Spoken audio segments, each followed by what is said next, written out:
my name is Joe Foy. I'm National Campaign Director for the Wilderness Committee. We're a Vancouver-based environmental organization with field offices in Victoria, Winnipeg, and Toronto.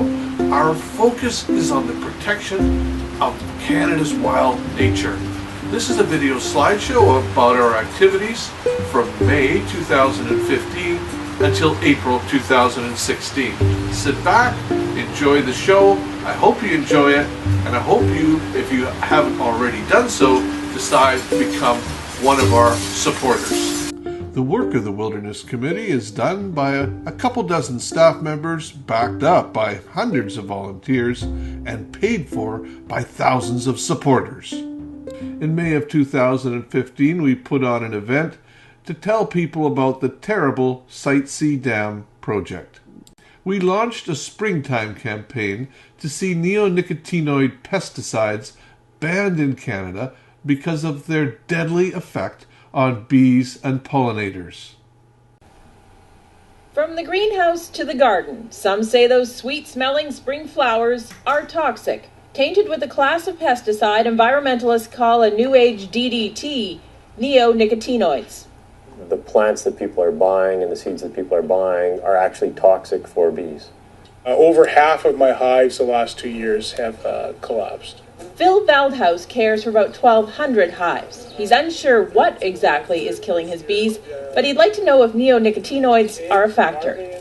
As they've become into use, beekeepers have noticed problems in their hives. And so there's a correlation there that we're concerned about. And there's a movement now to educate Canadian consumers who purchase their plants and seeds in stores. Home Depot and Lowe's, other major retailers, have made commitments to labeling and to phasing out neonicotinoids, but neonicotinoids are so prevalent and growing right now, it's going to take some time before we get them out. Our volunteer trail crew headed over to Mears Island in Clayoquot Sound. This is a Tloquit First Nations tribal park. They were there to fix up the trails. It's all about our campaign to protect the ancient forests of Clayoquot Sound.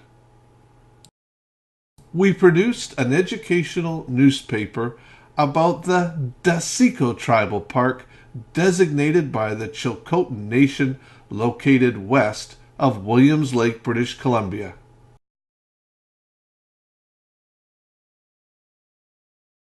In June of 2015, we launched a campaign to protect some groves of ancient forests in the Walburn Valley that were threatened by imminent logging. Yet another war in the woods could be gearing up on Vancouver Island. Maps obtained by the Wilderness Committee show a logging company is prepping to cut a section of the Walburn Valley near Carmana-Walburn Provincial Park. And joining me by Skype from Vancouver Island to tell us more about this is Torrance Cost of the Wilderness Committee. Thanks so much for being with us. Thanks so much for having me on. So describe this area to me.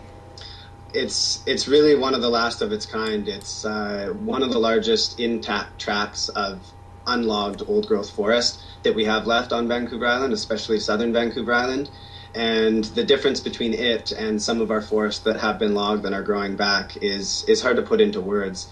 We produced an educational newspaper on how to reduce our impact on climate change by lowering our use of carbon-based fuels like natural gas, oil, and coal.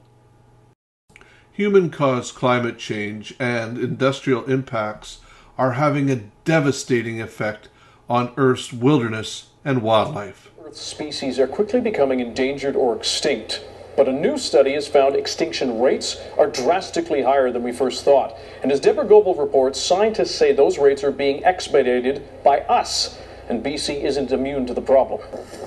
Last week, researchers at a university in Mexico released a study suggesting thousands of species on Earth are going extinct at an alarming rate. In the past, scientists used fossil records to come up with a natural rate of extinction.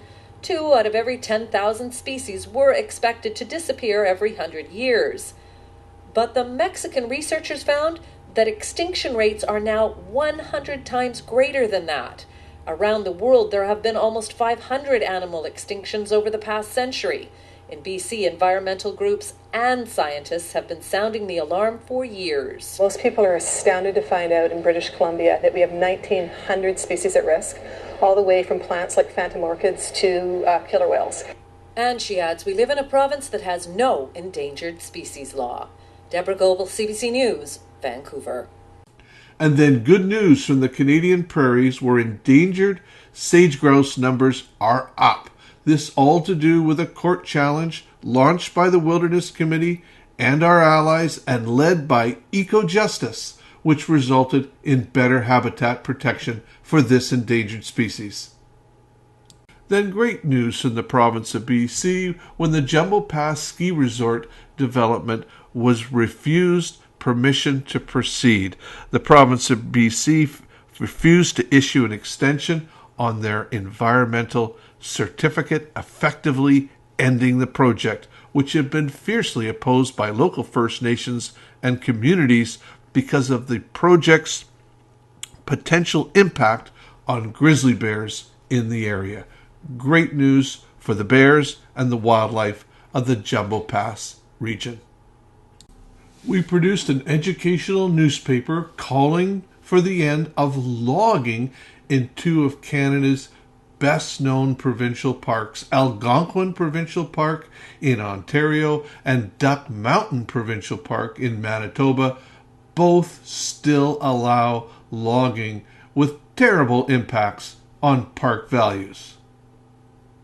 In July, we launched a major on-the-ground public education campaign in the city of Victoria about the ancient forests of the Walburn Valley and the logging threat they faced. We did rallies, we did public town hall events, and we even produced a short video so people could see for themselves in the city what the beautiful forest looks like out in the Walburn Valley.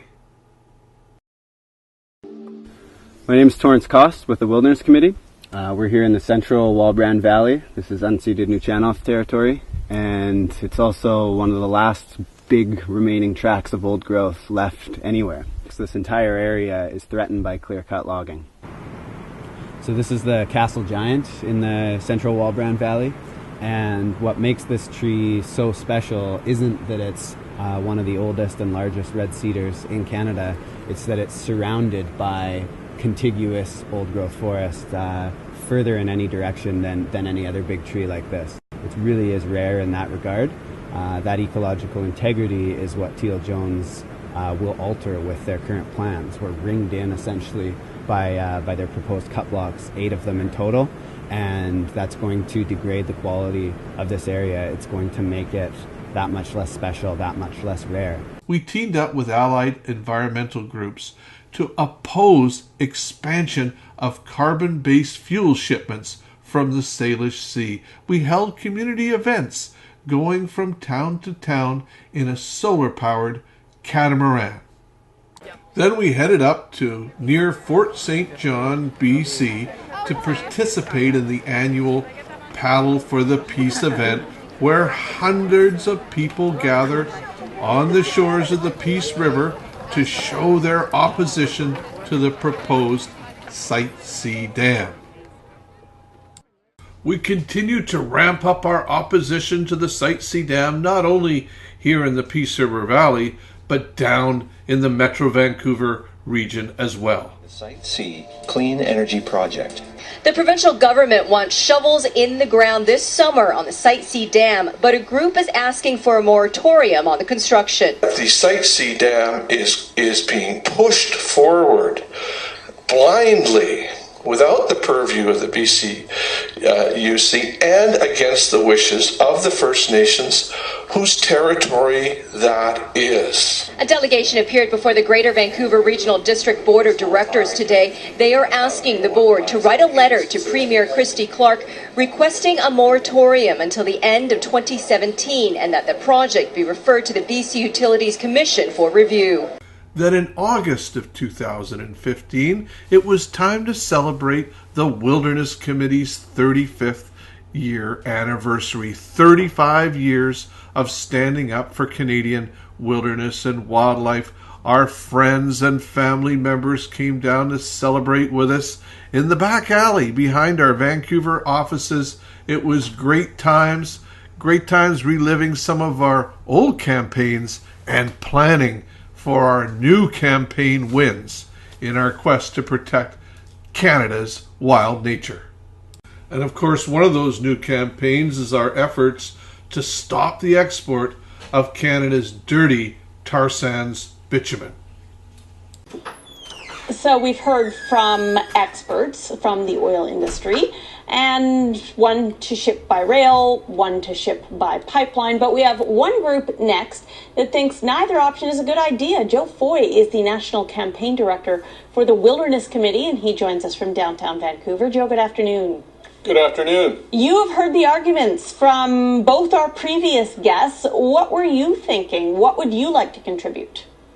Well, I think we're asking ourselves the wrong question if we're looking at pipelines or trains. An increasing amount of Canadians do not want us to be in the business of exporting this tar sands bitumen.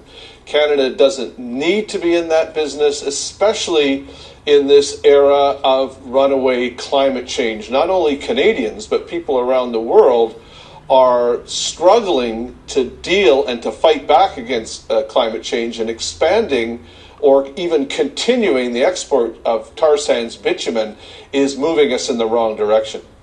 Of course, Canada's west coast is not the only region facing a scheme to ship dirty tar sands bitumen to export markets. The proposed Energy East pipeline, run by TransCanada Corporation, would see a 40-year-old natural gas pipeline that's running right beside me here through Whiteshell Provincial Park converted to run 1 million barrels of crude oil a day of diluted bitumen from the tar sands in Alberta out to the east coast for export.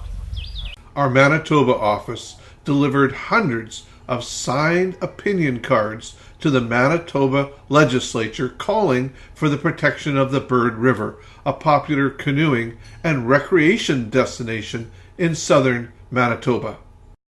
In southwest British Columbia, we mounted an expedition to check out a designated spotted owl habitat area that has been targeted by logging. It sits right next to a provincial park, Sasquatch Provincial Park.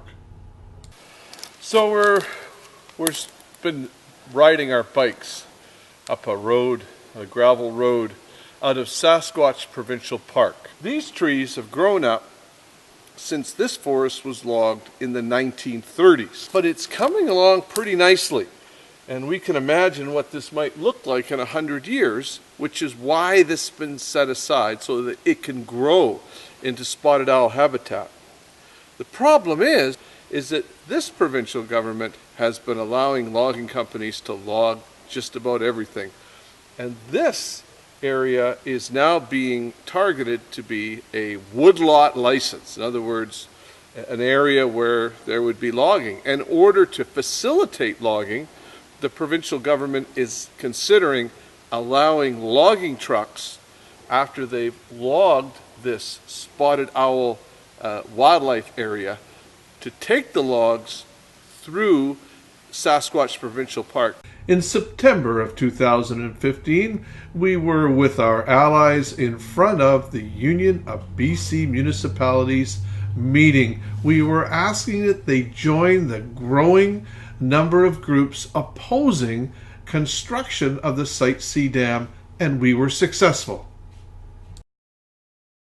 The Site C Dam project was front and center at the Union of BC Municipalities annual gathering last week. Premier Christy Clark claims 10,000 jobs will be created by the project, but municipalities called on BC Hydro and the BC government to stand down on construction of the controversial $9 billion dam, pending more review and consultation regarding impacts of the project. Joining me this morning on all of this is Joe Foy, National Campaign Director for the Wilderness Committee. Hi, Joe. Hi, Pamela. How you doing? I'm doing good, thank you. Are you emboldened by what happened at the UBCM? Well, I am. I mean, I've always felt pretty good about this. It's a big fight. I believe we're going to win it. It's going to be a worthwhile win, but it's also pretty neat to see the widespread opposition to the Site C dam once people understand what's going on. Well, remind us, what is going on?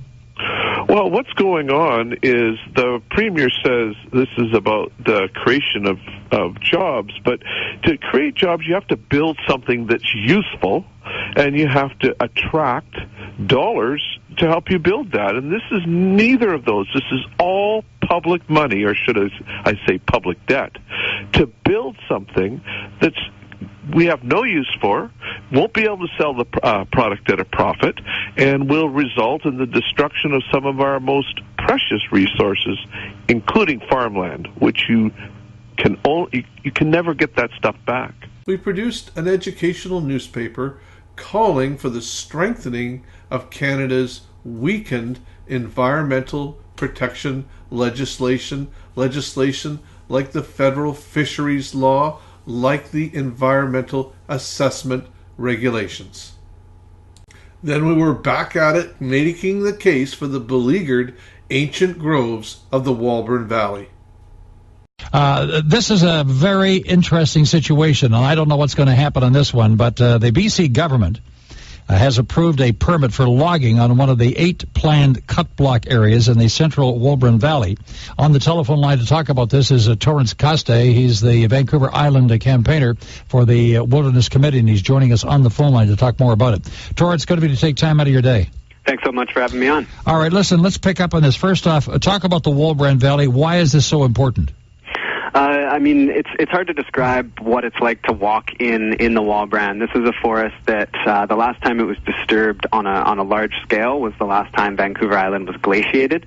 It's never been logged industrially in this tiny part of the Walburn that we're talking about, and there's trees that were already 500 years old when Columbus set sail for the Americas. They're as wide as your living room. They're as tall as a skyscraper, and they're really just a sight to behold, and it's really the feeling that you get in that forest. Of course, there's those big sort of iconic giants. There's also seedlings, no bigger than your pinky finger, and everything in between. The undergrowth is healthy and lush. There's species there that only thrived in untouched forest, and you just don't get that on very much of Vancouver Island or anywhere in BC anymore, unfortunately. Some disturbing video posted online is being used to criticize our province's policy of allowing trophy hunters to kill grizzly bears.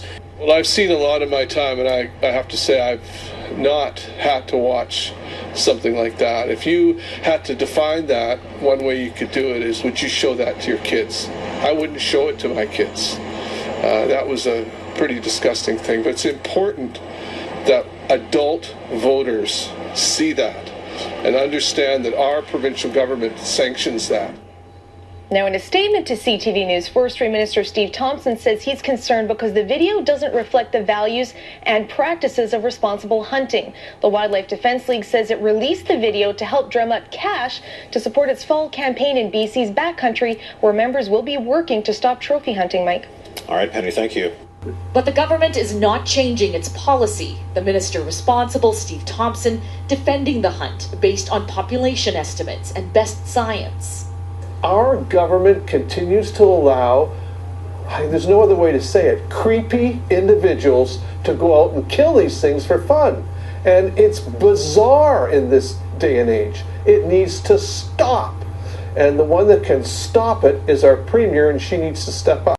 In October of 2015, we were working hard to bring attention to the South Okanagan National Park proposal, supported by the federal government, supported by the majority of local people, supported by First Nations, but opposed by the provincial government of British Columbia.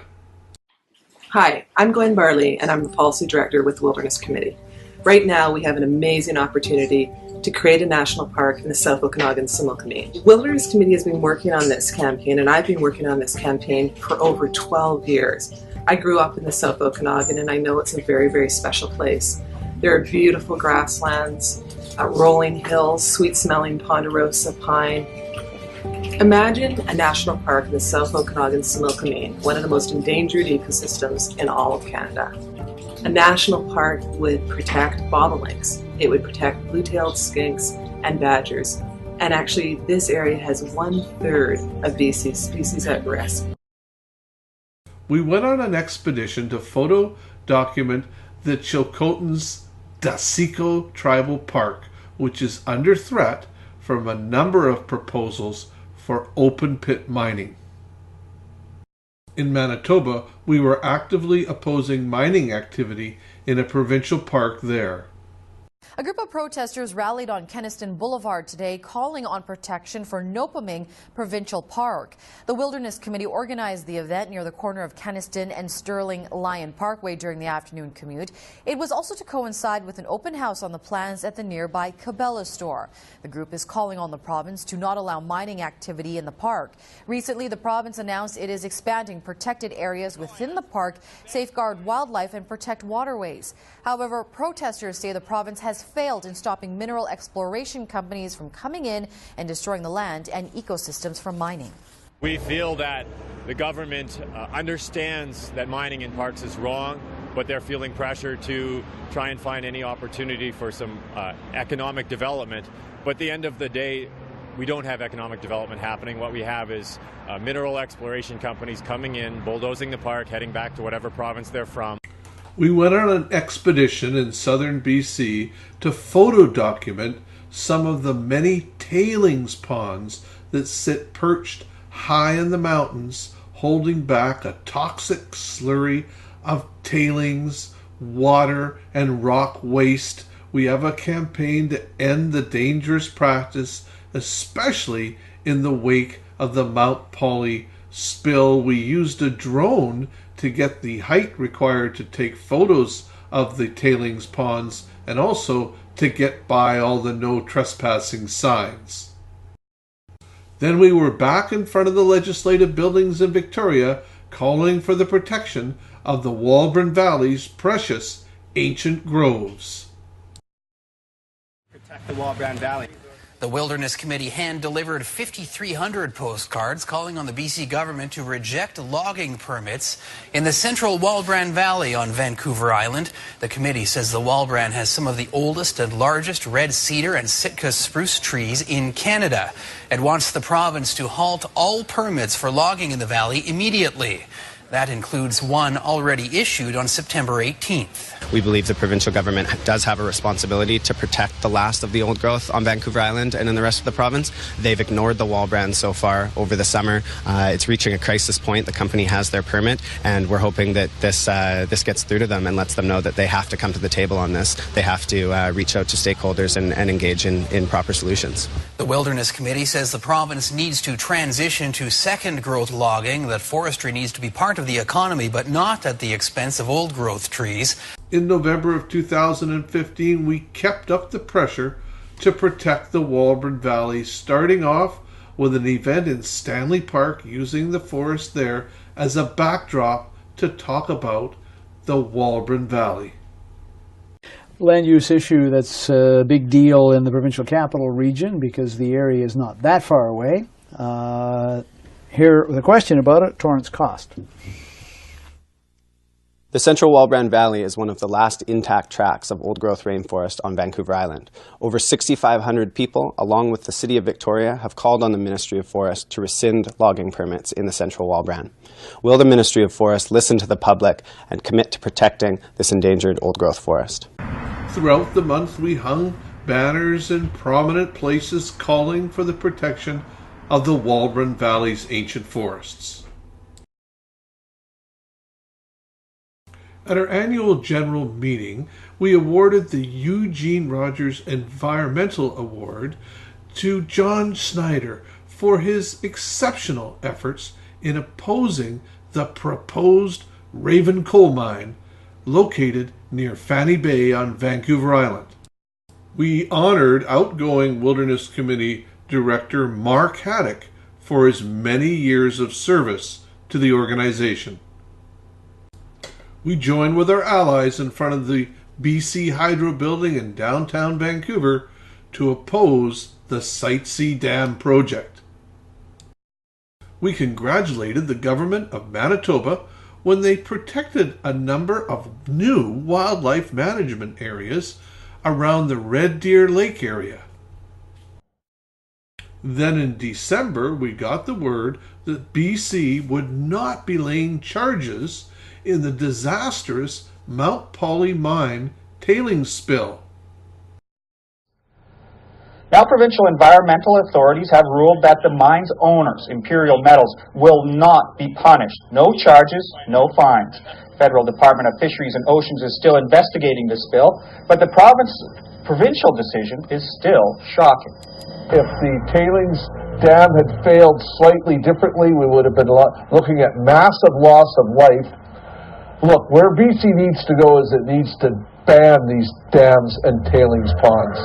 And when they fail, there should be charges and there should be massive repercussions.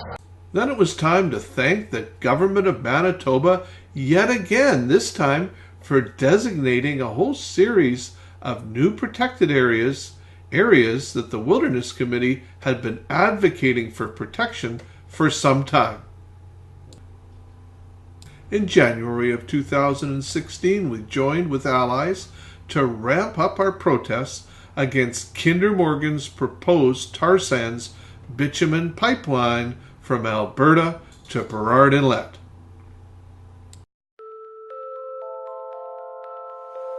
We joined with River Voices Productions to produce this video on the dangers of BC's dirty mine tailings ponds.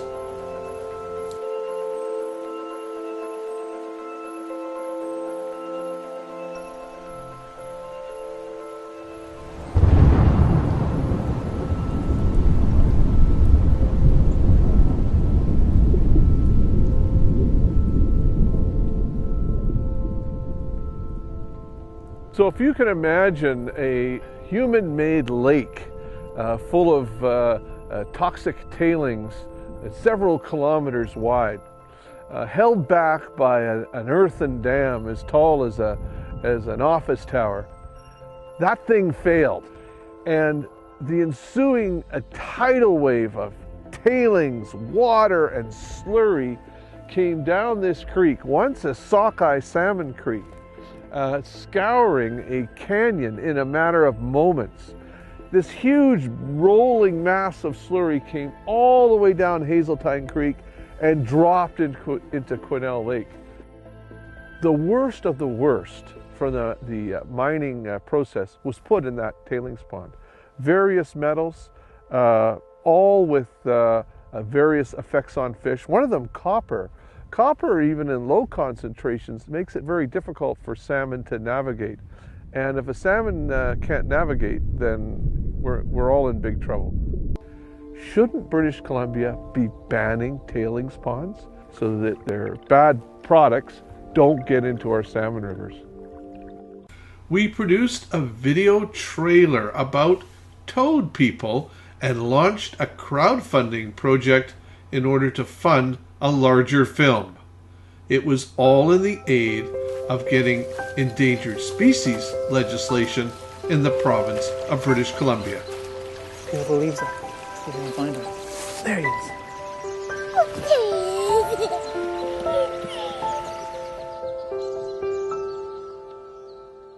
The whole road was just covered with them. It was just masses of them. These thousands of toads just hopping across the road. It was so many at one time there, they're just in motion. So just like a carpet moving. When you get looking at the adult western toads, you can get right down in front of them and they look like Arnold Schwarzenegger toads. Get in front of these things and they're very interesting things to look at. Just growing up here, they live around here. And so as kids, you go out the basement stairs and there'd be one huddled in the leaves and you just pick it up, you can take it up with you and you'd put it back where it should be and then you go on and do your thing. There's roads that surround their breeding wetland 360 degrees around it. So when they migrate 3 times a year, they have to cross those roads. If we do something now, we can bring all these back and make a really big impact. All of the species that at risk that we see in our environment right now are at risk because we haven't given them a place to live. We care about life, we care about people, we care about salmon, birds. Why should we care about a toad? And then we celebrated wildly when we found out that we had won our court case against Taseko Mines' defamation suit. The company had sued us several years earlier for what we had written about their New Prosperity open pit copper mine located at Fish Lake, or proposed to be located at Fish Lake in Chilcotin Nation territory. The win was wonderful. We even won special costs against Taseko Mines.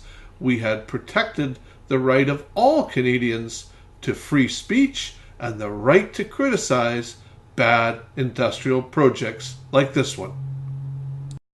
In February of 2016, we got distressing news that logging road construction had started in the habitat of the western toad located near Summit Lake, BC. It brought extra urgency for the need for endangered species legislation in the province of British Columbia. We produced an educational newspaper about the need to clean up BC's dirty mining industry, in particular the need to ban tailings ponds held back by huge earthen dams because of the risk they present to the province's environment. In March of 2016, we ramped up our campaign against liquefied natural gas in the wake of the report by the Canadian Environmental Assessment Agency on the Pacific Northwest proposed LNG plant and the massive amount of greenhouse gases it would emit if it was allowed to go ahead. This project is just incompatible with our climate targets. There's no way that we can keep building new fossil fuel infrastructure when what we need to be doing is reducing our emissions. The BC government has staked its political credibility on LNG, but prices fell, overseas markets collapsed, and one by one, LNG projects died, leaving Christy Clark's government determined to get at least this one approved. This review was the first under new rules that called for greenhouse gas emissions to be considered. Critics say they can't see how pumping out 11 megatons of CO2 each year is justifiable, no matter how tough times are in the gas patch. Chris Brown, CBC News, Vancouver.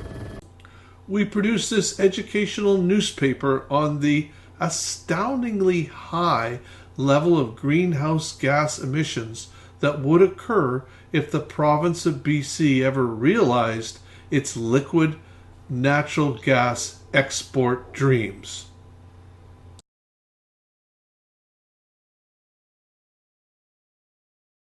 In April of 2016, we continued to come together with our allies to rally against the ill-conceived Site C Dam project. And then we got word of another win for nature when the BC government finally ended the environmental assessment process for Raven Coal Mine project. The project was essentially dead, and with it the threat to the waters, the crystal clear waters of Fanny Bay and the huge oyster industry that depends on those clean waters. A wonderful win for nature. And then more good news, this time from the courthouse, where our lawyers from EcoJustice had successfully had the Wilderness Committee's name removed from an injunction obtained earlier by logging company Teal Jones against blockading in the Walburn. The Wilderness Committee had nothing to do with the blockades, either in organizing or carrying them out, and so we prevailed on this day in court. In partnership with our allies, we produced 2 videos about the fabulous Taseko Tribal Park located in Chilcotin Nation territory.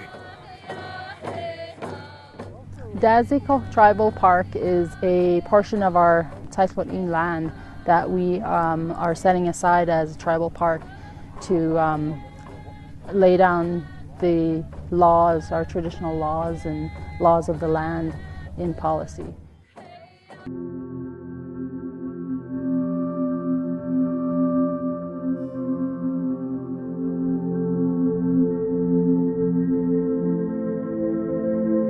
The wildlife and cultural aspects of this area are virtually unrivaled. This is a very special place in a global context. The Taseko is prime grizzly territory, and the grizzly is a part of what had assisted us in protecting this land. You have Big Creek Provincial Park, Silas Provincial Park, the Brittany Triangle, now Taseko. So you have an interconnected system of protected areas that rival the Rocky Mountains. Here we have the Taseko watershed, heart and soul of Taseko Tribal Park, and it is covered in mining claims. And this past year, a mining company has moved into the headwaters of the Taseko within the tribal park area to drill core samples for a potential mine. If this place ever becomes an open pit mine, it's a disaster. It's a scary project to even think of. We co-published an educational newspaper with the Sierra Club about the need to protect Vancouver Island's remaining old-growth forests. We'll end this video with a little look at Vancouver's Earth Day Parade, where our two mascots, Tum Tum the salmon and the evil Bituman, deked it out to see who would win the future. Well, that's all I've got for you for now. Please consider joining the Wilderness Committee, either as a supporter or a volunteer. You can find out more at wildernesscommittee.org. That's wildernesscommittee.org. Bye for now.